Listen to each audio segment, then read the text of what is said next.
So, ibag nga natin itong falafel or Egyptian restaurant ata ito. Itong Abu Zarina Restaurants. So, yun siya. Nasa pocket restaurant siya dito sa Sukukip. And matagal yung kailang serving. Siguro 30 minutos ako naghintay. Aalis na sana ako. Di naman, naka-sling bag na ako. Ready for going out. Escaping out kahit nag-order ako na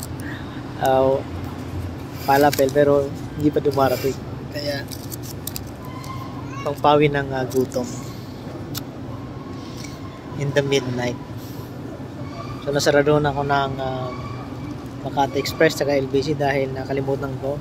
Naglalakad-lakad ako, strolling. Kung pa alas 10 na. Alas 10 na eh. So wala na akong time bumili ng karton. Alright guys, so let's see kung anong taste nito. Rate natin. Ang tawag nito is falafel. Ano lang to, 5 real.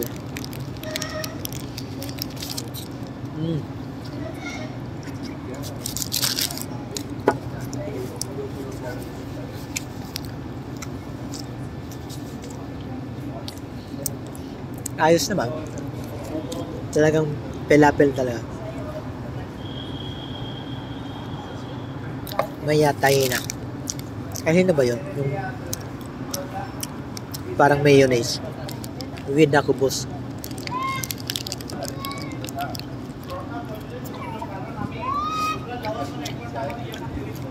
So, yung taste pa rin nila, kung i-rate natin, yung taste nila is okay.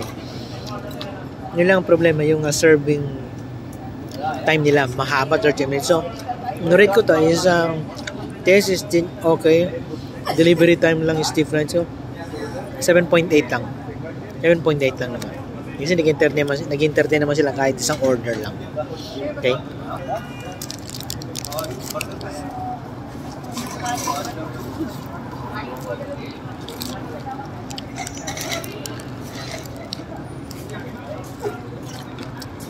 Masarap at nagkakapanibago. Kwenta dun sa shawarma. Ito ang shawarma ng Egypt o ibang bansa. Basta yung shawarma, India o basta Arabo rin. Pero ito, counterpart to ng Arabo na Egyptian.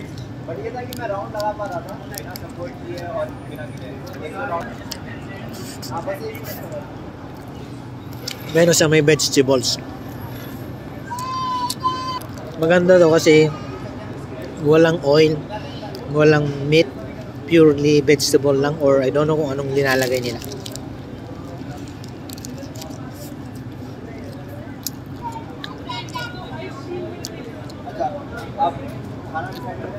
Subscribe to my YouTube channel, Dennis Yan TV. Follow my Facebook page, Dennis Sarmiento Moda. Yung Instagram account ko, Architect Dennis, Urban Planner. Bye!